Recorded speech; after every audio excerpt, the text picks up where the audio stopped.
네, 안녕하십니까. 문광입니다. 반갑습니다. 오랜만에 이렇게 여러분들과 만나게 됐는데요. 오늘 우리 여기 흥천사에서 영공, 지치지 않고 계속하는 힘이라는 주제로 우리 수행 얘기를 좀 하고자 합니다. 제가 원래 처음으로 강의를 하는 거라 가지고 그냥 자료들을 좀 준비를 했어요. 그리고 원래는 수행도 직접 좀 하고 수행하기 위해서 통기법이라든지 이런 것들을 좀 여러 방면으로 알려드리려고 했는데 아시다시피 전면 비대면이 되고 온라인으로만 하게 됐기 때문에 강의 위주로 주로 할 수밖에 없게 됐어요. 그래서 제가 그동안에 영공 얘기를 많이 했기 때문에 오늘도 반복되는 얘기가 많을 수도 있지만 그래서 그동안 하지 않았던 처음 듣는 얘기들도 좀 있어야 되겠다. 그런 생각이 들어서 중간에 재미난 역학적인 얘기들, 왜 우리는 수행을 하지 않으면 안 되는가, 이 시대에 왜 우리는 공부를 해야 되는가 라고 하는 부분도 좀 다 살펴보고자 그렇게 합니다. 그래서 먼저 첫 번째 시간에는요, 우리는 왜 수행을 해야 되나? 왜 수행을 해야 되나? 마음과 수행의 관계, 그 다음에 마음과 시대의 관계에 대해서 한번 얘기를 해보고자 합니다. 마음 이거 참 어렵습니다. 심심심 나은가심이라 이런 말이 있죠. 마음이여 참으로 찾기가 어렵도다 이런 말이 있어요. 내 마음 내가 쓰는데 내 마음을 내 마음대로 쓸 수 없는 것이 바로 이게 마음입니다.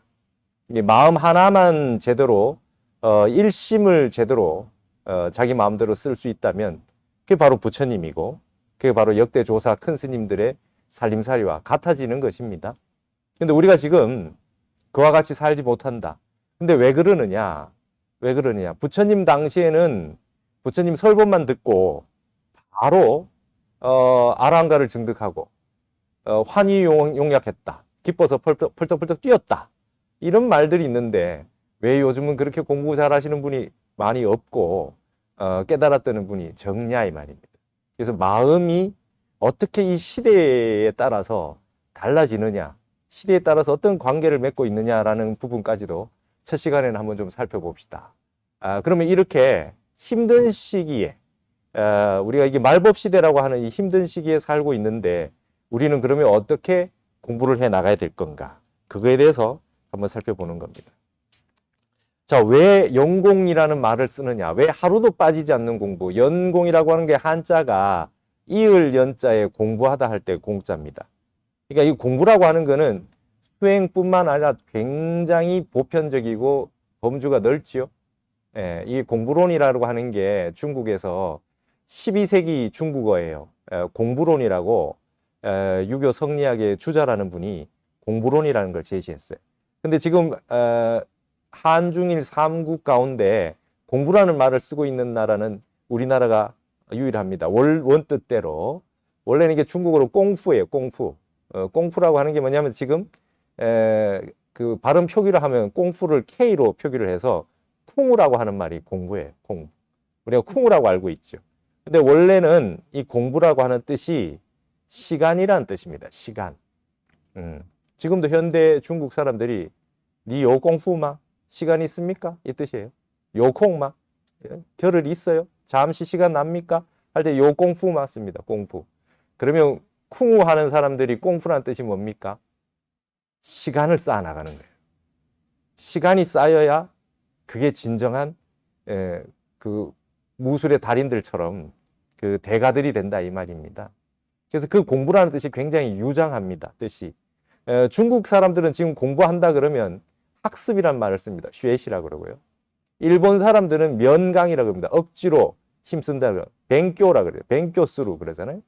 근데 우리는 공부라는 말을 써요. 그래서 저는 이 공부라는 단어가 마음 수행, 그 다음에 세상 공부, 모든 학문을 다 포괄하는 가장 보편적인 말이다. 우리 불자 여러분들의 수행뿐만 아니라 세상 모든 종교와 사상을 통합해서 뭔가 하루하루 시간을 닦아 나가는 것을 공부라고 하면 좋겠다. 그리고 제가 모셨던 제 10대 조계종 종정이셨던 우리 해짜암자 해암 큰 스님께서 공부하다 죽어라 이러셨거든요. 공부하다 죽으면 죽어도 안 죽소 그랬어요.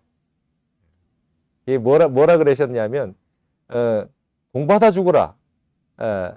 왜 공부해야 되냐?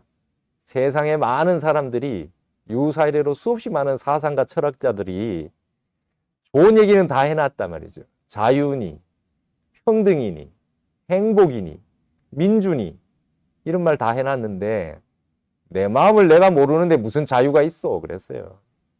내 마음을 내가 모르는데 무슨 내가 주인이 돼. 민주라는 말이 국민이 주인이라는 뜻이잖아요. 내 마음을 내가 마음대로 주인답게 쓰지 못하는데 무슨 주인이 되나. 행복이 어디 있냐 이거예요.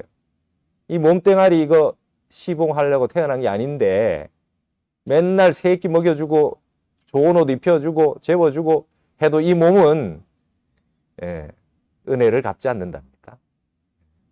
죽지 마라 그래도 안 죽어지는 게 아니고 병 나지 마라 그래도 내 말 들어주는 게 아니다. 그래서 마음을 닦아야 된다 그래요. 내 마음을 내 마음대로 해서 임재선사 말씀대로 수처작주 내가 진짜 내 마음의 주인이 돼야 가는 곳마다 주인이 되는 것이고 그래야 진정한 자유가 있고 행복이 있는 것이지 공부 안 하면은 늘 고생감이다 이거죠. 그래서 성가의 어록에 보면 입지옥이 여전사다 이랬습니다. 지옥을 가는 것이 들어가는 것이 마치 화살을 쏘아놓은 화살과 같다. 내 마음을 내 마음대로 모르고 업을 짓다 보면 그런 말 있죠. 돈을 벌어서 지옥을 샀다. 실컷 돈을 벌었는데 평생 열심히 돈을 벌었는데 업만 지어가지고 과보로 지옥 갈 일이 생겼으니 돈을 벌어서 지옥벌이 했다. 지옥 샀다. 이런 말이 있어요. 우리 성가에.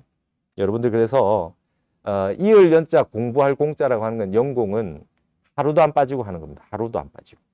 제가 이거를 2010년에 화계사에서 그 불교대학원에 이렇게 공부하시는 분들에게 처음으로 제시를 하고 10년이 넘었어요. 근데 하루도 안 빠지고 정진하시는 분이 지금 전국에 굉장히 많고요. 그리고 제가 이 유튜브라고 하는 것에서 제 영상들을 올려놨더니 저도 모르는 많은 분들이 연공을 하신다는 분들이 계시더란 말이죠. 제가 처음 얘기한 게 이제 벌써 2010년이니까 10년이 넘었습니다. 그때부터 지금까지 하루도 안 빠지고 연공하시는 분들이 계십니다. 그래서 가는 곳마다 제가 연공을 하시라고 했기 때문에 짧게는 1년, 길게는 11년에 달하는 분들이 연공하시는 분들이 전국에 많이 계신다. 승속을 불문하고 그렇게 얘기를 했는데 제가 2010년도부터 그때 법화경 강의부터 시작했는데요. 그때 무슨 얘기를 했느냐? 약간 사람들에게 의아할 수 있는 얘기들을 했습니다. 앞으로는 절에 와서 기도 수행을 못하는 시대가 올지 모른다. 이랬어요. 그리고 저 도반 스님들한테는 이제는 기와장 올리는 불사는 끝났을지 모른다. 절 짓는 불사는 이제 마지막 길이다. 이런 얘기 했어요. 그때 스님들이 무슨 소리 하느냐 그랬어요. 근데 제 도반 스님들이 이제 주지도 많이 되셔가지고 다들 주지도 많이 하고 하시는데 경주 포항이 지진이 나고 작년 같은 경우에는 아주 장마가 지고 폭우가 내려가지고 대부분 많은 곳에서 기와장 불산 한 번씩 다 보수를 다 하셨다. 그리고 코로나 때문에 지금 절에 못 나오지 않습니까? 그래서 이렇게 비대면으로 어디서 하셔야 됩니까? 예불 하시는 거를 절에서 하는 것을 틀어드리면은 댁에서 같이 예불을 하시고 그다음에 같이 온라인상에서 정진을 같이 하는 형태로 많이 바뀌어 가고 있다. 그래서 제가 그때 이런 얘기를 했습니다. 그때 왜 그랬느냐? 제가 타너 스님한테 아주 깊이 감화가 돼가지고 열심히 공부하고 있을 때였거든요. 그래서 타너 스님 말씀에 그 하나하나의 그 어떤 미래학적인 얘기들을 제가 하나하나 점검을 해보면서 그렇게 그런 얘기들을 했던 기억이 납니다. 연공이라고 하는 것은 절에 와서만 하는 것이 아니고 내 집에서 내 방이 법당이 되고 내 방이 선방이 되는 그런 것이 연공입니다. 그래서 연공을 어떻게 해야 되느냐라고 하는 부분에는 이제 두 번째, 세 번째 시간에 이어서 자세하게 제가 설명을 해드리기로 하고, 그럼 왜 지금 우리는 이런 시대를 맞이해서 살고 있느냐? 왜 갑자기 대학생들이 학교를 가지 못하고 초등학생이 한 번도 아이들과 같이 놀면서 공부를 못하는 시절이 왔잖아요. 요즘 대학교 지금 1, 2학년 학생들은 MT라는 걸 못 가봤을 거예요. 그 다음에 중고등학생들은 수학여행이라 운동회라든지 이런 걸 못 해보는 그런 세월을 살고 있는데, 이 바뀐 세월 속에서 우리는 그래도 마음이라고 하는 걸 가지고 살아야 되기 때문에 어떻게 수행을 해야 될까, 방안을 생각해내지 않을 수 없습니다. 그러니까 마음은 똑같은 마음인데요. 부처님 시대나 지금이나 똑같지만 세상이 바뀌고 있다. 그럼 그 바뀐 세상에 따라서 우리는 어떻게 수행을 해나가야 될 건가? 이게 제일 중요한 문제입니다.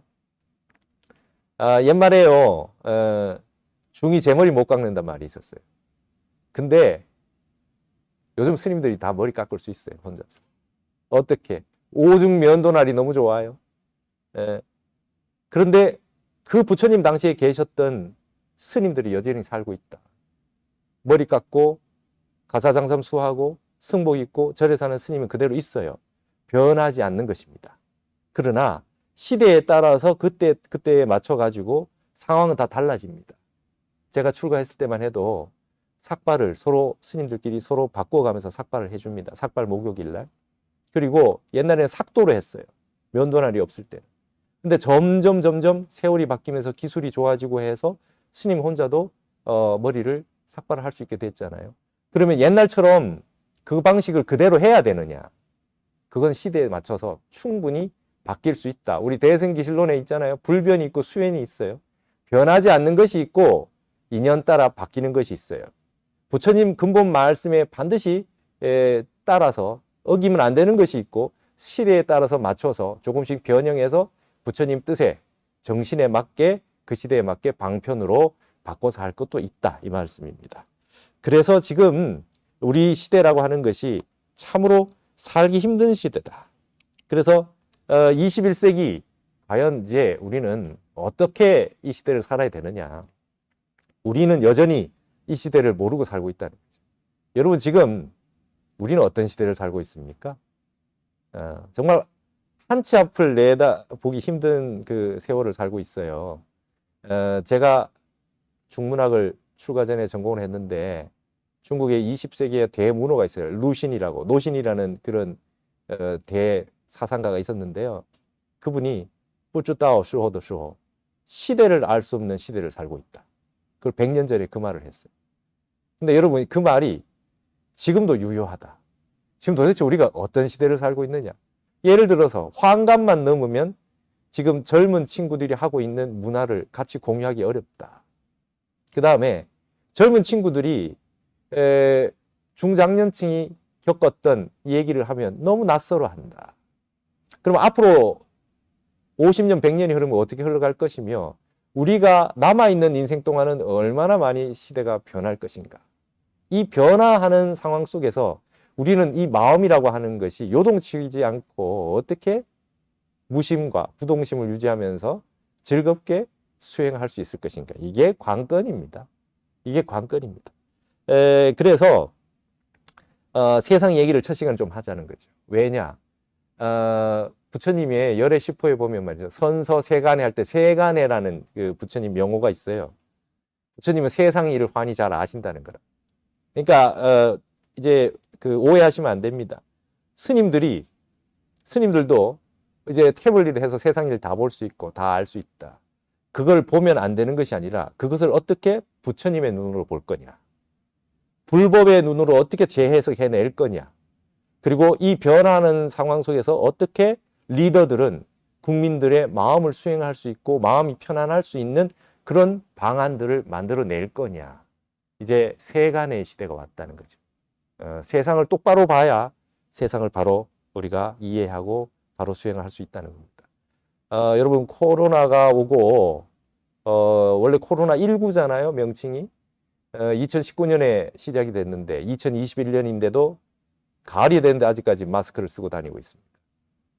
변이 바이러스가 나고 있어요. 자, 이걸 보면 완벽하게 이 상황 속에서 세간을 이해할 수 있어야 됩니다. 우리 불자라면요. 처음에 하나의 장소에서 바이러스가 시작됐을 겁니다. 그런데 이게 전 세계에 퍼졌어요. 여기서 연기를 보셔야죠. 세상의 모든 것은 이어져 있다는 겁니다. 연기를 보는 거죠. 이 인연법을 보셔야 됩니다. 자, 나쁜 것이 퍼져나가는데, 나쁜 바이러스가 퍼져나가는데 불과 몇 달이 안 걸려서 전 세계에 퍼졌지요. 그러면 반대도 생각하셔야죠. 반대도. 발심을 해서 수행하는 사람이 나오면 전 세계에 불같이 수행의 그런 공부하는 열풍이 반대로 일어날 수 있다는 걸 이해하셔야 됩니다. 이 말씀을 해놓은 게 능엄경 구절에 있어요. 능엄경에 일인이 발진기원하면 시방허공이 실계소원이다. 한 사람만이라도 발진, 참다운 마음을 내서 귀원, 근본자리로 돌아가면 시방허공, 온 허공 시방세계가 다 녹아내린다 했어요. 부처님 한 분 성불 하셔가지고 불교가 있는 겁니다. 한 사람의 발심이 중요합니다. 그러니까 지금 오늘까지 연공을 안 하셨던 분이 오늘부터 내가 매일 전공 아주 그냥 수행을 밥 먹듯이 하겠다라고 하는 게 발심이 중요한 거죠. 코로나가 한 사람부터 시작됐을 거 아닙니까? 전 세계 사람이 헤어나지를 못하고 있다. 여러분 당송시대 때는 말이죠. 선의 황금시대라 그랬어요. 선비들이 참선을 하지 않으면 선비축에 끼지를 못해요. 지금 서구 유럽은요. 명상이라고 메디테이션을 좀 하지 않으면 리더라고 할 수 없다. 프로페셔널한 직업을 가지고 고학력자일수록 참선 명상에 좀 발을 담가봤다 그래야 얘기가 된다는 겁니다. 그러니까 그러면 이 코로나 이후의 시대는 앞으로 어떻게 될 거냐. 우리가 말하는 지금 불교에서 말하는 이 참선의 시대가 더 확장되지 않겠느냐는 거죠. 물질의 세계가 더 확장되겠습니까? 물질이 아무리 발달을 하고 산업이 아무리 발달을 해도 말이죠. 마음은 편안하지 않은데 그걸 제가 이름을 지었어요. 불안 대출의 시대다. 제가 만든 말입니다. 불안을 대출해서 살고 있다. 불안을 대출해서 살고 있다. 이게 소셜 딜레마라 그랬잖아요. 세상이 SNS로 온 세계에 있는 얘기를 다 볼 수 있고 들을 수 있고 알 수 있는데 이게 딜레마가 있어요. 불안은 가중된다는 거죠. 충분히 살만한 사람들이 걱정부터 하고 있다.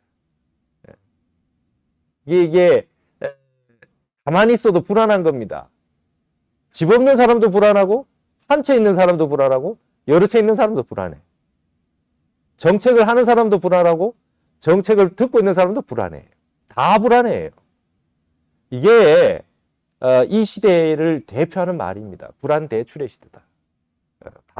다들 힘든 겁니다. 이게 이제 여기에서 뭘 봐야 됩니까? 세간에서 일체계고를 보셔야 됩니다. 이 세간은 고통의 세상입니다. 고락이 병진한다. 고락이 반반입니다. 기쁜 거와 고통이 반반이에요. 그게 인간사라 그래요. 동물은 고통이 더 많대요. 지옥은 고통밖에 없고. 근데 여러분 고통은요 오래 가고 깊게 느껴져요. 여러분 좋았던 거는 빨리 가고 금방 지나가고 뭐 어느새 그냥 청춘이 다 가고 없잖아요. 고통은 깊게 길게 느껴집니다. 그게 왜 그렇습니까? 마음 때문에 그렇잖아요. 마음 때문에. 고통을 그냥 즐겨버렸으면은 안 고통스러웠을 텐데 고통을 가지고 싸지머지고 땡겨서 걱정을 하고 있었다.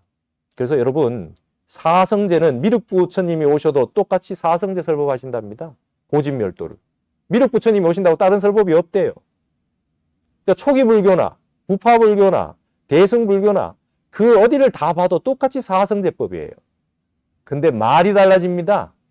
화엄경에서는요. 이 고진멸도 사제품이 있잖아요. 화엄경에도. 근데 그건 뭔 말을 해놨느냐.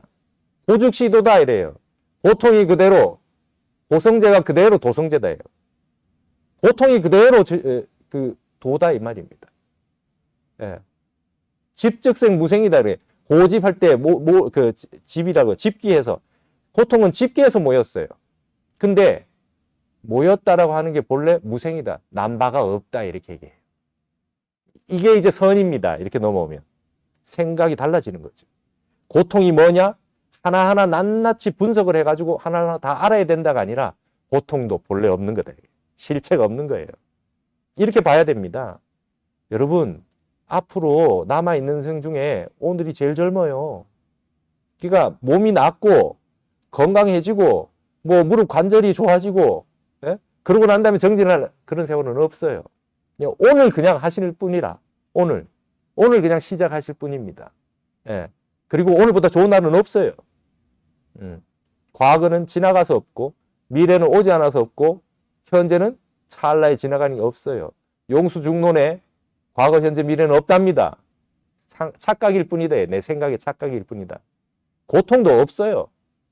과거 거를 계속 생각하고 있으면 과거의 고통이 있고 미래는 오지도 않은 걱정을 하고 있으면 미래의 고통이 있어요. 지금도 순간순간 지나가고 있기 때문에 고통이 없는데도 고통이 있다고 내가 생각할 뿐입니다. 그래서 정진해야 됩니다. 부처님 말씀 경전 봐야 됩니다. 이것이 아주 핵심입니다. 그래서 이런 현대에 자, 옛날에는 아는 게 힘이다 했는데 요즘 아는 게 병이다 이렇게 됐죠. 그래서 부처님이 미래 세계에 대해서 어떻게 말씀해 놓으신가를 조금 볼 필요가 있다. 저는 제가 생각하기를 부처님은 미래학의 대가였다 이렇게 생각합니다. 부처님은 과거도 잘하셨죠. 자타카 본생담이라고 해서 전생에 대해서 환히 아신단 말이죠. 제바 닳다가 이렇게 할 때는 저 사람이 전생에 나랑 어떤 관계가 있었는데 그때 이런 게 화가 나가지고 지금 저러고 있다. 전생담을 얘기해 주세요. 그러면 미래에 대해서는 모르셨겠습니까? 미래에 대해서 다 말씀해 주셨다. 열반에 드시고 나서 앞으로 미륵이 올 때까지 미륵이라는 분이 와서 내가 다 제도해 놓지 못한 중생을 제도할 것이다. 얘기를 다 해놓으셨잖아요. 그게 미륵 삼부경입니다. 미륵 상생경, 미륵 하생경, 미륵 성불경. 뿐만 아니라 그러면 무불 시대에 부처님 안 계시는 시대에는 어떻게 해야 되느냐. 그거에 대해서 부촉을 해놓고 가셨어요. 지장경에 보면 지장보살에게 내가 없는 동안 미륵이 올 때까지 지장보살께서 많은 중생을 제도해 주시오. 지옥 중생이 없도록 해 주시오. 부촉을 해 주시고 가셨다. 관세음보살님에게는 말씀하신 내용이 법화경에 나오죠. 법화경에 관세음보살 보문품이 있어요. 보문사라고 있죠. 강화도에. 보문이라고 하는 보문시연이라고 하는 건 전부 관세음보살 얘기입니다. 서울에 보문동이 있어요. 보문동이 있어요. 이 불국토입니다. 우리나라가. 관세음보살 보문품에는 관세음보살에게 부촉을 하십니다.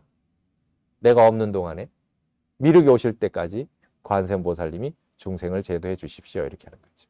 예. 그런 내용들이 다 있어요. 그 미래학의 대가 아닙니까? 근데 부처님이 스님들에게 계율을 주신 게 있어요.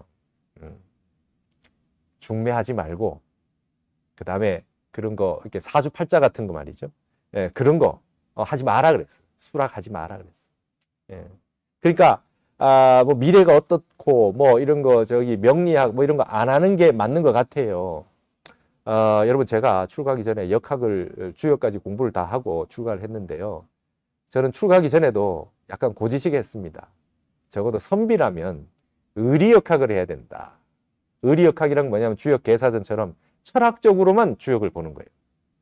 상수역학이라는 게 있는데 그거는 숫자와 상징을 가지고 지금 여러분이 많이 아시는 그런 뭐 미래에 대해서도 보고 뭐 사주팔자도 보고 뭐 그렇게 하는 거 그게 이제 상수역입니다.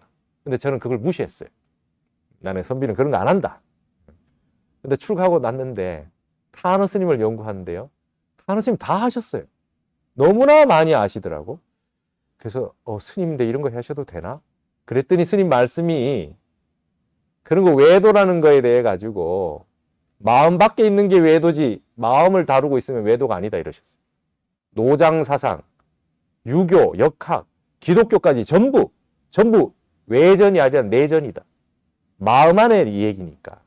그러니까 세상에 있는 모든 얘기를 누가 보느냐, 어떻게 보느냐가 중요한 겁니다. 마음법으로 보면 세상의 모든 걸 다 다룰 수 있어요. 그래서 타너 스님은 특히 동양의 역학에 대해 가지고 이걸 활용을 해서 미래 예지를 많이 해놓으셨죠. 많이 해놓으셨어요. 제가 타너 스님 연구하다 보니까 많은 일화들을 듣게 됐는데요. 책에는 잘 없는데요. 이런 얘기들 많아요. 스님이 70년대에 인도 성지순례를 가셨어요. 인도 성지순례를 한 열흘 넘게 그래서 방송국이 따라가서 그걸 찍어서 다큐멘터리로 방송을 했어요. 그때 부처님이 이제 태어나신 곳을 가려면은 룸비니를 가려면 네팔을 가야 되지 않겠어요?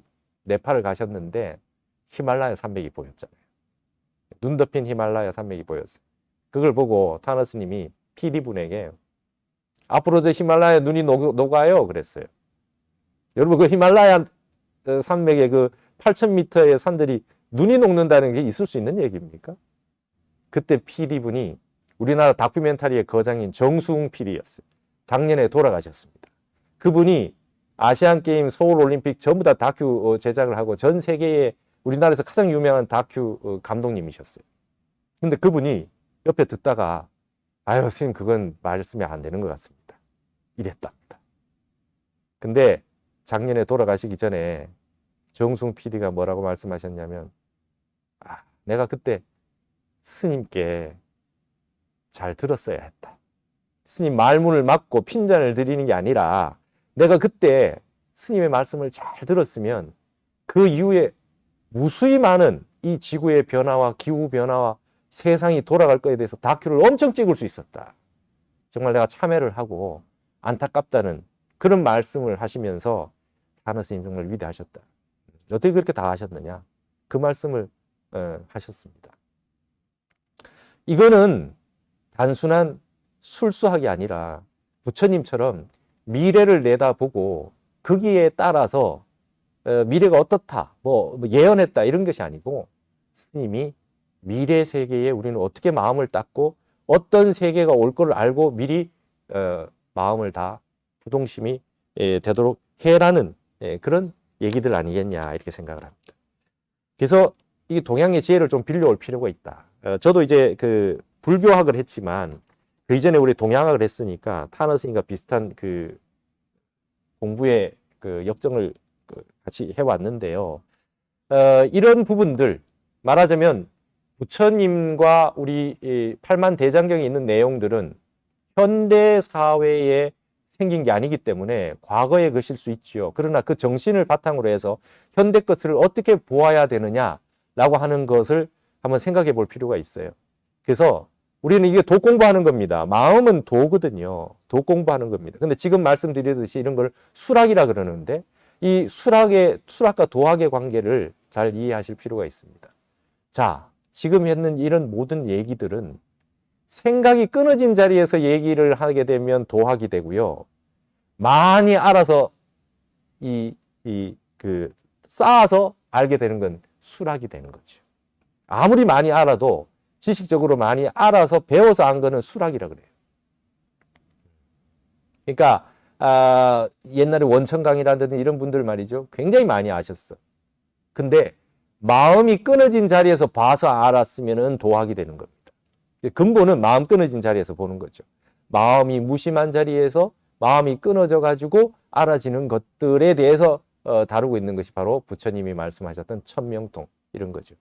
그러니까 세상을 볼 수 있는 안목이라는 거죠. 그래서 부처님과 성현들은 앞으로 미래의 세계에 대해서 타너 스님께 질문했잖아요. 왜 그렇게 미래는 역학이라는 얘기 많이 합니까? 하니까 성현들은 미래의 세계를 미리 얘기를 해주면서 그거에 대해서 어떻게 마음을 닦고 수행해야 되느냐를 얘기해 주기 위해서 미래를 얘기한다는 거예요. 가십거리로 한 게 아닙니다. 색은행계라 그러죠. 유교에서 아주 숨어 있는 거, 아주 그냥 비밀스러운 것만 찾아다니는 사람이 있어요. 그건 그냥 수락입니다. 그걸 알기 위해서 하는 것이 아닙니다. 이 시대를 알기 위한 거고 세간을 알아서 어떻게 우리가 마음을 닦아 나갈 것이냐, 미래를 남아있는 인생을 내가 어떻게 살아야 될 것이냐, 죽는 날까지 어떻게 살아야 될 것이냐라고 하는 비전을 얻기 위해서 이런 것들을 보는 것이죠. 그걸 이제 객원현실이라 그래요. 천태학에서. 방편품이 있잖아요. 법화경에. 방편을 열어가지고 진실을 드러내는 겁니다. 제가 지금 이런 얘기하는 것도 결국엔 마지막 보시면 아시겠지만 영웅하자는 얘기 하려고 하는 거예요.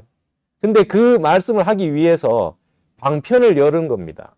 이 시대를 정확히 보기 위해서 방편을 여는 겁니다. 그래서 이거를 이제 한번 보시자는 거죠. 그래서 유사이래로 제가 동서 철학을 쭉 봤는데 시간 철학, 시간관에 대해서는 동양이 최고인 것 같아요. 역학적 시간관이다.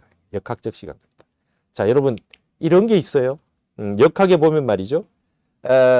세상이 앞으로 어떻게 흘러가는가라고 하는 거를 상수로, 도수로 얘기하는 거예요. 숫자로. 여러분, 피타고라스라는 사람이 보통 사람이 아니잖아요.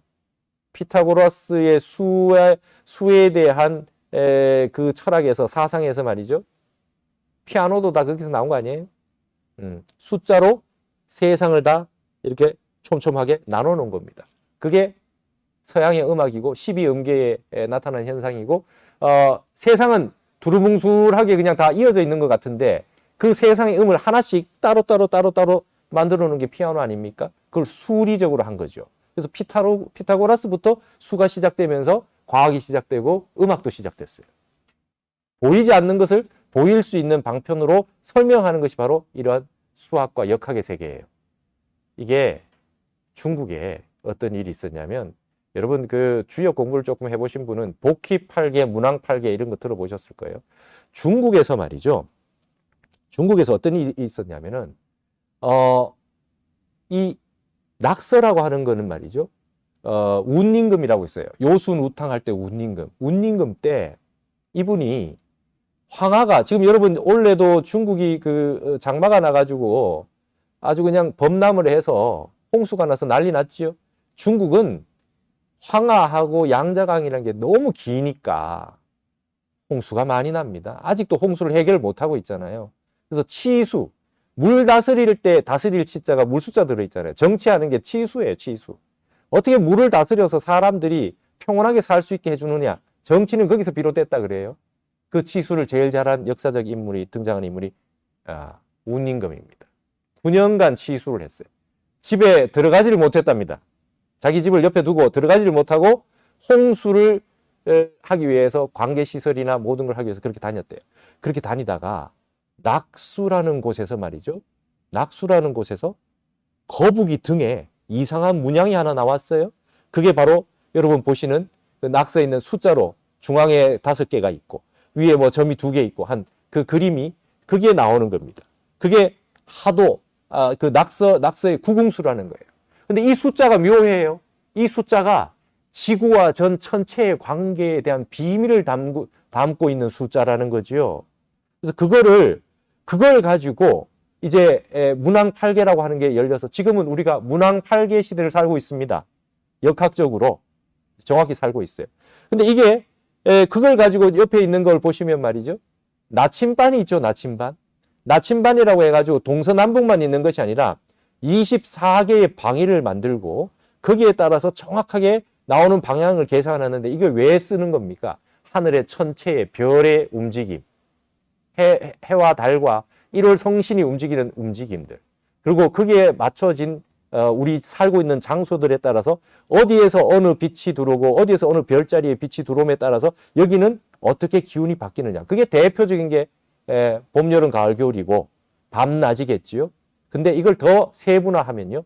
어느 시점에 어느 하늘에 어느 별자리가 보이면 지금은 날짜가 며칠이다. 이게 이제 정해지는 것이죠. 이런 게 동양의 역학적 세계관입니다. 그리고 서양에서 이것이 이제 점성술이라 그래서 이거를 보고 미래를 볼 수 있는 거죠. 왜냐? 정확하게 같이 천체가 움직이고 있기 때문이죠. 자, 이게 여기에서 굉장히 중요한 일들이 벌어집니다. 우리는 태양계에서, 여러분 이게 화엄에 보면 어마어마한 세계가 펼쳐지잖아요. 삼천대천 세계라는 게 벌어져요. 그게 태양계를 중심으로 쭉 설명해 나가는 방식입니다. 화엄에 이미 설명이 다 돼 있어요. 부처님 설법에. 근데 태양계를 중심으로, 태양을 중심으로 돌고 있는, 공전하고 있는 많은 별들이 있어요. 그 중에 위성이 있죠. 우리가 수금지, 화목토, 천해명이라고 합니다. 수성, 금성, 지구, 화성, 목성, 토성, 그 다음에 천왕성, 해왕성, 명왕성. 근데 천왕성, 해왕성, 명왕성은 너무 멀기 때문에 지구에 그다지 영향을 못 준답니다. 그러면 영향을 주로 주는 별들이 뭡니까? 태양과 지구를 중심으로 돌고 있는 달이죠. 그래서 서해 바다에 물이 들어왔다, 날았다, 밀물, 썰물 되는 게 달의 조수관만에 의해서 일어나는 겁니다. 그렇죠?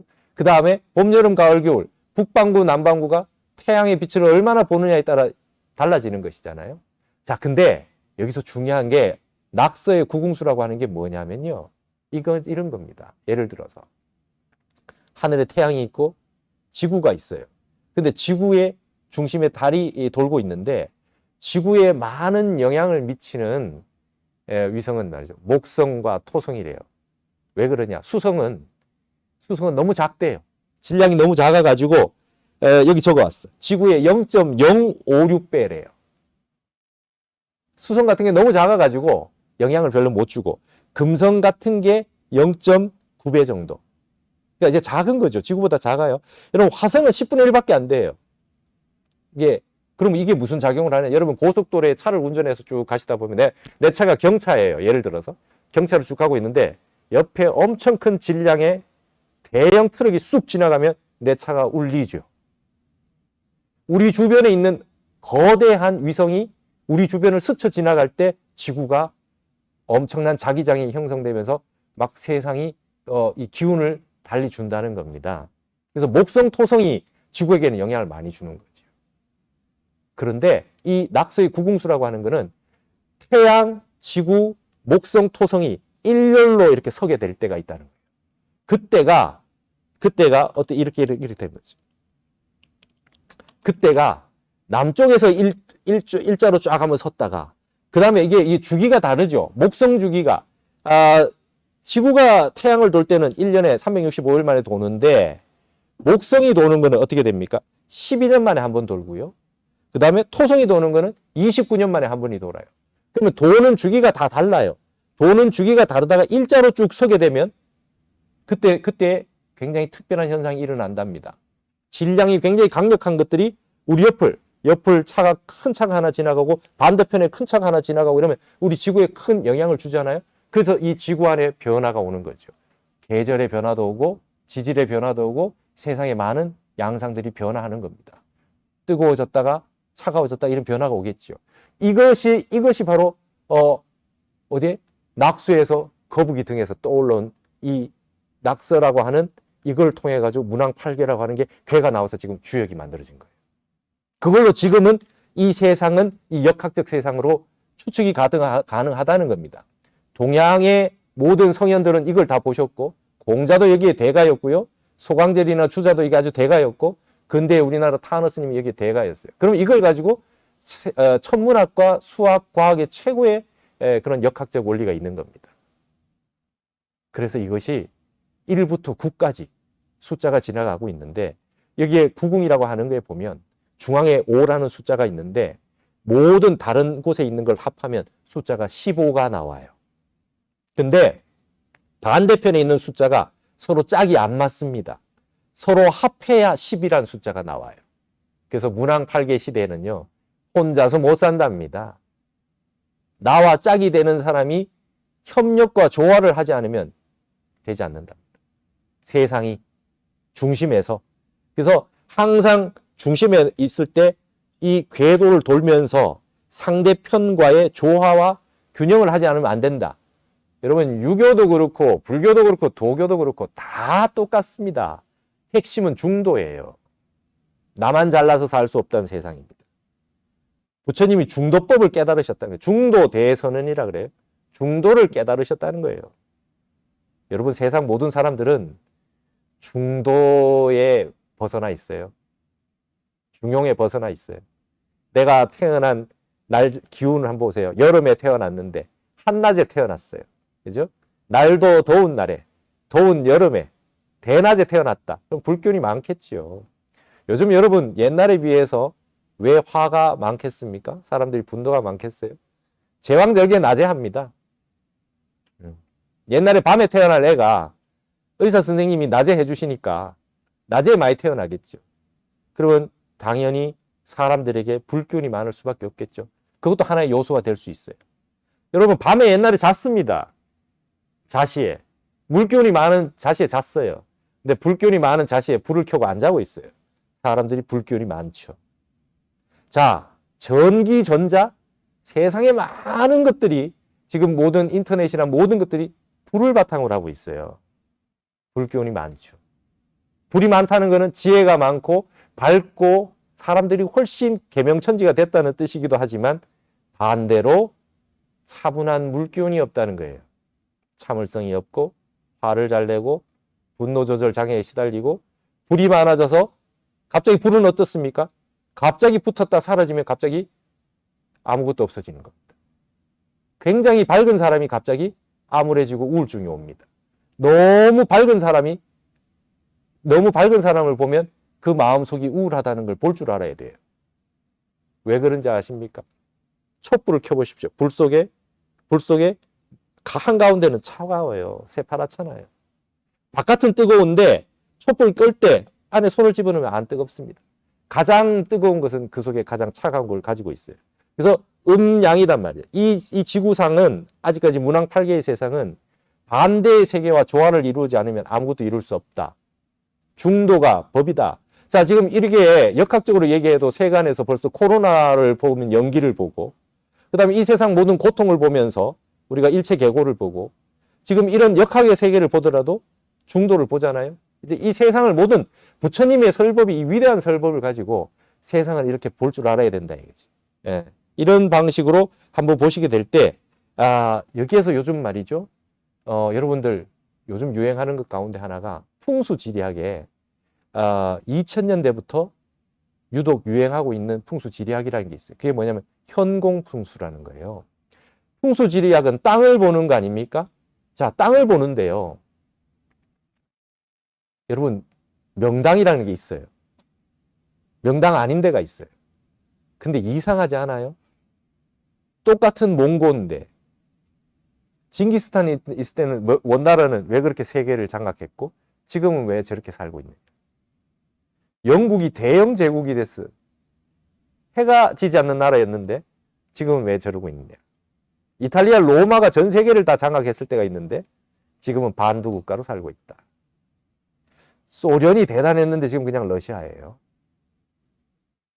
일본도 태평양의 진주만까지 쳐들어갔던 때가 있어요. 그때 만약에 미국을 공격하지 않았더라면 지금 우리가 독립이 늦어지거나 어쩌면 일제가 이 동아시아를 지배하고 있을지도 모르겠습니다. 물론 그러지는 않겠죠. 우리나라가 제일 잘 싸우는 건 일본이기 때문에 유사이래로 일본한테 져본 적은 없잖아요. 가위바위보도 질 수 없다. 그러니까 일본은 굉장히 화가 날 겁니다. 우리가 훨씬 선진국인데 유사이래로 한국은 도대체 뭐길래 우리를 이렇게 무시하느냐. 화가 많이 날 겁니다. 일본 사람도 조금 이해는 해줘야 돼요. 저러는 걸. 근데 일본도 한번 근세에 그렇게 큰 국가가 된 적이 있었어요. 그러고 이제 지금 세계가 미국의 세계가 됐죠. 유럽에서 미국으로 넘어왔어요. 근데 아시아에서 갑자기 중국이 떠오른 겁니다. G2라고 해서. 자, 이렇게 중국, 미국, 일본, 영국 다 그 나라마다 좋은 땅을 가지고 있을 겁니다. 좋은 땅에서 좋은 그런 그 역사가 만들어지겠지요. 근데 시대에 따라서 어떤 때는 여기가 발전하고 어떨 때는 여기 발전 못하고 이런 게 있더라는 거예요. 그래서 현공풍수라고 하는 이론은 청나라 때 나왔는데 한 300년 됐는데 말이죠. 근데 굉장히 유행을 하기 시작했어요. 땅이라고 하는 것이 시대에 따라서 조금씩 바뀌는구나. 아까 뭡니까? 지구와 목성과 토성이라고 하는 이런 형태에 따라서 주기에 따라서 다르는구나. 여러분, 일식이라고 하는 게 조선왕조실록에 보면요. 개기, 일식, 월식 이런 거에 따라서 그것이 올 때 사람이 굉장히 겁을 냈어요. 갑자기 태양빛이 달에 의해서 가려집니다. 그게 일자로 서서 그런 거 아닙니까? 가린 것이 아니라 일자로 선 거죠. 일자로 그렇게 섰을 때는 굉장히 평상시와 다른 기운이 만들어진다는 거죠. 그래서 그런 거를 천문학에 이렇게 관측을 해서 국가 정사에 반영을 하고 조심하고 그 다음에 왕조실록에 다 기록이 돼 있어요. 조선뿐만이 아니에요. 삼국시대 이래로 다 그랬습니다. 그러니까 하나의 어떤 일자로 이렇게 행성들이 늘었을 때 위기가 온다는 거예요. 예. 그래서 그런 세간에는 마치 인도의 어떤 젊은 아이가 목성과 토성이 일렬로 서는 걸 보고 코로나를 예언했다잖아요. 미리 예언했답니다. 그리고 그게 멀어질 때 이제 코로나에서 좀 벗어날 것이다. 이런 예언도 했다 그래요. 근데 그거는 옛날 역학에 의하면 옛날부터 늘 있었던 얘기입니다. 이런 식으로 보는 방식은. 근데 여기에서 한 가지 여러분에게 이 얘기를 왜 하느냐. 앞으로 우리가 살고 있는 시대는 그러면 어떤 시대가 되느냐는 거죠. 근데 여기에 구궁도에 보시면 여기에 방위가 있습니다. 지금 그 몇 년도라고 이렇게 적어 놓은 게 있죠. 2004년부터 2023년까지 우리가 지금 살고 있는 게 주역의 숫자로 8입니다. 8. 그리고 간이라고 돼 있어요. 개를. 간이 우리나라잖아요. 간방이잖아요. 간방입니다. 근데 이 8이라고 하는 숫자에 지금 시대를 살고 있다. 뭐냐? 말하자면 아까 쭉 행성이 일자로 나열해서 섰을 때가 이 동북방에서 이게 이 공전 주기가 쭉 가고 있다가 동북 쪽에서 일조로 쭉 늘어섰다는 거예요. 그러면 그쪽에서 오는 기운이 굉장히 강력한 어떤 무시무시한 기운이 온다는 거예요. 그래서 이 형공풍수라는 거는 동북방에 산이 있으면 좋다는 거예요. 그 무시무시한 기운이 동북방에서 오니까 산이 동북 쪽에 있고 물이 남서쪽에 있는 곳들이 사람이 몰려온다는 거예요. 시대에 따라서. 근데 우리나라는 어때요? 백두대간이라고 하는 게 동북방에 산이 많잖아요. 동북방에 산이 많단 말이에요. 그럼 우리나라는 늘 파룬이 되면 좋았다 이거예요. 파룬이 되면, 왜냐면 산이 막아줬으니까. 남서쪽을 물을 보고 있으니까. 이렇게 좋았다는 겁니다. 근데 거기 보시면 칠운이라고 하는 게 있어요. 칠운이라고 하는 건 1984년부터 2003년까지인데요. 이 칠운이라고 하는 건 태입니다. 서쪽이죠. 그러면 서쪽에서, 그죠? 서쪽이라고 하는 형태가 돼 있어요. 그러면은 어떻게 됩니까? 기운이 서쪽에서 그런 기운이 올 때는 서쪽에 산이 막아주고, 그렇죠? 동쪽에 물이 있으면 좋다는 거예요. 그래서 칠운에 그런 곳으로 사람이 몰리고 발복한다 이거지. 예를 들어서 미사리 카페촌이 이때 생겨났어요. 그게 사람이 몰렸어. 동쪽에 물이 있죠. 한강물이 동쪽으로 오고 있죠. 이런 식으로 자꾸 변한다는 거예요. 세월에 따라서. 재밌잖아요. 이게 300년 전부터 시작된 형공풍수라는 겁니다. 근데 이거를 제가 한 10여 년 전부터 공부를 해봤는데요. 이게 맞는가 안 맞는가 열심히 보지 않았겠어요? 그걸 본 이유는 타너 선생님도 역학을 하시더라는 거죠.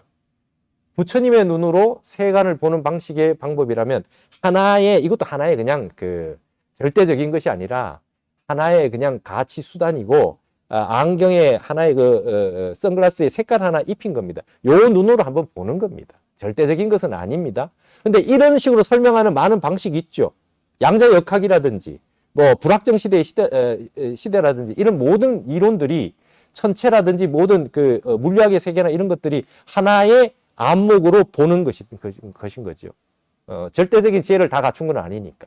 이런 부분들에 대해 가지고 나온 부분에 굉장히 재미난 현상들이 있어요. 그래서 이거를 구궁수니까 9가지 숫자로 흘러가니까 결국은 20년마다 한 번씩 운이 이렇게 크게 변화가 되더라는 겁니다. 세상의 땅이라고 하는 거예요. 지구 안에서. 그래서 그것이 20년마다 한 번씩 돌면서 말하자면 지구와 태양과 이 위성들이 일자로 쭉 늘어서서 원래 돌아가서 한 바퀴 다 돌고 일자로 딱 만나는 데까지가 180년 걸리더라는 거죠. 그래서 그걸 구궁수로 만들어서 이렇게 해놓고 이걸 가지고 그 운이 있을 때마다 그 방위와 기세가 강한 곳 뭐 이런 걸 나열해 놓은 게 이게 형공풍수라는 것입니다. 그래서 이게 우리나라는 말이죠. 백두대간이 주로 이렇게 북동쪽에 산이 있거나 그 다음에 북서쪽에 산맥이 있거나 이런 식으로 많이 돼 있단 말이죠. 그래서 북동쪽에 산이 있고 북서쪽에 산이 있을 때 우리나라는 좋아졌다는 거예요. 역사적으로 이걸 설명을 해놨는데 굉장히 맞는 면이 많더라는 거예요. 한번 보세요. 그게 대표적인 게 우리나라는 오운이 되면 안 좋았답니다. 임진왜란이나 우리 6.25 전쟁이 벌어진 게 오운에 벌어졌고 그 다음에 육운이 되면 1964년부터 83년인데 이 육운은 180년을 그 앞에 180년 이렇게 다 추론해 볼 수 있겠죠. 180년 전에 이렇게 해서 육운이 됐을 때는 세종대왕이 나왔다는 거예요. 그러면 정조 임금이 나왔고 그리고 이때 우리나라는 대부분 다 리더가 굉장히 카리스마 있는 사람이 나온다. 박정희 시대예요. 그리고 이때는 굉장히 우리나라가 발전한다. 근데 이게 지금 북서쪽에 산이 있는 곳이 발전을 하는 시대라는 거예요. 전 세계적으로 다 비슷하게. 그래서 이때는 건깨입니다. 건깨는 양이 3개니까 아버지입니다. 권위의 시대. 절대적인 권위의 시대. 그 다음에 리더가 이끌고 나가면 그냥 따라갑니다. 군말이 없어요. 하면 된다, 잘 살아보자 그런 거 했어요. 옛날이니까 했지. 뭐 이런 얘기 할 수 있지만 이 운이 그렇다는 거예요. 이 건계의 지배를 받으니까. 그래서 이때는 카리스마가 있고 국가를 중흥했고 우리나라는 이때 많이 발전을 했었답니다. 역사 이래로. 근데 칠운이 되면 갑자기 칠운이 되면 태괴의 영향을 받아요. 태괴는 여러분 연못입니다. 연못. 연못은 뭡니까? 땅은 높은데 연못은 낮지요. 기운이 낮은 곳에 비춰져요. 그러면 칠운의 태괴에 의해서는 어떻게 됩니까? 역전됩니다. 낮은 곳에 있는 사람이 득세하기 시작합니다. 이게 바뀌어요. 가불이 도취가 돼요. 이때부터. 그래서 여러분 84년부터 2003년까지가 이 태운입니다. 이때 일어난 게 우리나라의 민주화가 일어난 거예요. 예. 87년 6월 항쟁이라는 게 이때 있는 거 아닙니까? 이때는 이제 독재를 허용하지 못하는 세계다. 근데 여러분 유군에는요. 전 세계가 민주화했는 나라가 별로 없어요. 전 세계가 카리스마, 누가 더 카리스마 있는 리더들이 이끄느냐 그 싸움이었어요. 칠운이 되면요. 태운이 되면 누가 더 정말 민주적인 사람이 되느냐의 싸움이었어요. 그러면 자 우리 사회를 놓고 보십시오. 갑과 을이 바뀐다는 거예요. 을에 있는 사람들의 인권이 존중되는 시대. 이때부터 이제 여성 평등 운동이 일어나는 거죠. 우리나라에 전 세계적으로. 그 다음에 노동자들이라든지, 그 다음에 하층민이라든지, 그 다음에 많은 소외된 사람들에 대한 인권이 발전하기 시작했던 게 이게 칠운이에요. 근데 잘 한번 보세요. 우리나라가 칠운에 뭘 했어요? 86 아시안게임, 88 서울올림픽, 2002년 월드컵 이런 거 했어요. 이제부터 육운에서 국가를 재건해서 칠운으로 오면서 세계적인 국가로 발전하기 시작했어요. 근데 이때 태어난 사람들이 저만 해도 이때 태어난 사람이 아니잖아요. 우리 후속 세대들.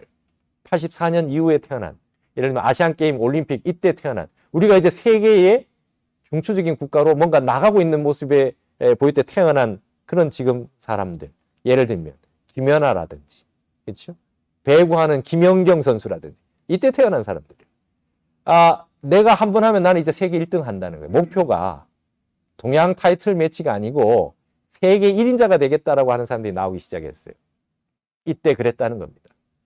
이런 형태가 나는데 태라고 하는 거는 방위적으로 서방 아닙니까? 그래서 서풍이 불었다 이거예요. 유행이 뭐가 유행합니까? 이제 미국, 유럽으로 여행 가고 관광 가고 유학 가는 겁니다. 기러기 아빠가 여기서부터 생기는 거예요. 그렇죠? 무조건 일단 영어를 해야 된다. 외국에서 박사를 받아야 교수가 될 수 있다. 이런 시대가 바로 칠운의 시대였습니다.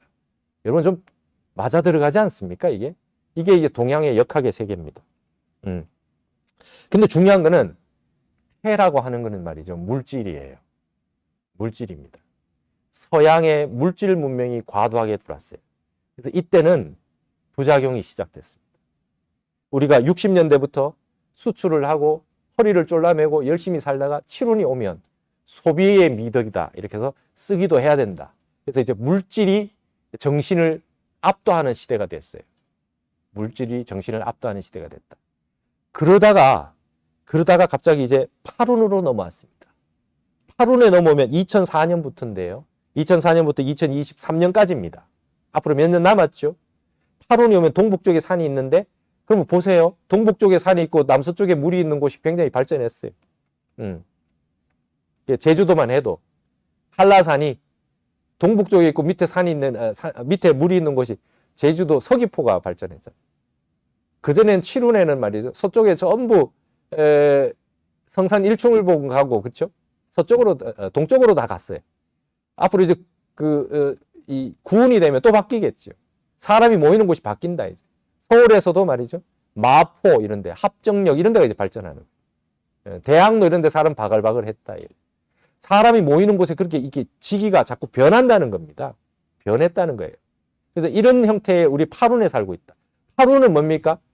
아까는 태는 못이라면 팔은 산입니다. 산, 간. 여러분 이제 산의 시대가 왔던 거예요. 산의 시대가 와가지고 팔운이 됐을 때 일어나는 현상이 뭡니까? 템플스테이가 발전. 멀쩡하던 사람이 갑자기 전원주택을 지어가지고 산으로 갔어요. 제일 인기 있는 프로그램이 나는 자연인이다. 남자분들이 그냥 그냥 한번 그냥 산에 가서 살고 싶어, 그냥. 나도 모르게. 애들이 산에 못 가니까 전부 등산복이 교복 같이 입고 다녔어. 아시죠? 기억나시죠? 애들이 다 똑같은 옷을 교복을 입고 다녀. 그리고 외국에 나가는 사람들이 등산복을 입고 외국에 나가요. 한국인들 보면. 아웃도어가 유행했어. 산의 시대입니다. 이 시대는 뭡니까? 6운 7운의 산업화 민주화를 거치면서 환경을 생각하는 시대가 됐어. 에콜로지. 환경을 생각하자. 이제는 이제 이 세상은 말이죠. 유기체다. 자연을 훼손하면 안 된다라는 운동이 시작된 겁니다. 전 세계가. 지금 8운의 시대입니다. 요즘 여러분 제일 유행하는 게 뭡니까? 탄소 중립, 탄소 제로 아닙니까? 이제 석유, 천연가스 뭐 이런 거 쓰지 말자는 거예요. 석탄 이런 거 떼지 말자는 거예요. 지구가 온난화되는데 이걸 어떻게 계속 뗄 거냐. 빨리 자동차 싹 다 바꿔라. 전기차, 수소차 해라. 이런 거더만요. 뭐 이거 보면 뻔하게 보이는 거 아닙니까? 세상이 이렇게 가고 있다. 앞으로는 탄소 제로로 간다는 거예요. 지구가 굉장히 뜨거워졌다는 거예요. 온도를 낮추지 않으면 안 된다. 그래서 이제 8운에는 자연으로 돌아가는 시대가 됐다. 근데 8운에 우리나라는 북동쪽에 산이 있는 우리나라에 전성기가 오니까 우리 한류라는 게 본격적으로 퍼져나왔습니다. 제가 있었던 박사를 받았던 한국학중앙연구원이 원래 이름이 정신문화연구원이었어요. 이게 박정희 시대 때 만들어진 건데 딱 8운이 돼가지고 2005년에 한국학중앙연구원으로 이름 바꿨어요. 전 세계 한국학센터가 생기고 한국어를 따라하는 사람, 한국어로 노래하는 사람, 한국어에 맞춰서 춤추는 사람들이 나오기 시작했다. 이게 8운에 그런 변화가 있었다. 그래서 우리나라가 세계 인류가 되는 시대가 됐다는 겁니다. 이게 8운까지 얘기입니다. 2023년까지도. 지금 여기까지 하고 1교시를 마치고 그럼 2교시에는 앞으로 9운의 시대, 2024년부터는 어떤 시대가 펼쳐질 거며 그러면 세상은 어떻게 변할 건데 그러면 여기에 맞춰서 우리는 어떻게 수행을 해야 될 거냐. 벌써 다음에 9운에 나타날 현상들이 벌써 나타나고 있습니다. 지금 우리가 온택트로 이렇게 비대면으로 온라인으로 이렇게 얘기를 하고 강의를 듣고 설법을 하고 참선을 하고 하는 시대가 열리는 것은 9운에 일어나는 현상입니다. 그것들이 이미 교집합으로 시대가 펼쳐지고 있다는 겁니다. 거기에 대해서 좀 얘기를 하면서 두 번째 시간에 얘기를 하면서 거기에 맞춰서 어떻게 우리 수행을 해야 될 거냐를 살펴보도록 하겠습니다. 잠시 쉬도록 하겠습니다.